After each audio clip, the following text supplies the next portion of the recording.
Great morning, great day to all of you. Ang check natin ngayon is LG front load washing machine. Yan, nakita niyo naman yung model niya nandiyan sa may part ng harapan. Ang model nito is yun. Nandito pala sa gilid.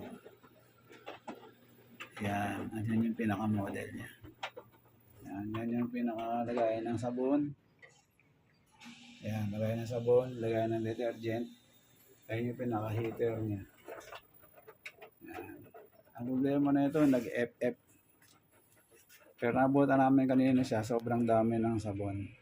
Ngayon, nag-i-spin na siya. Then, tinetesting natin kung after maubos ang sabon, kung lalabas pa rin yung FF. Yan.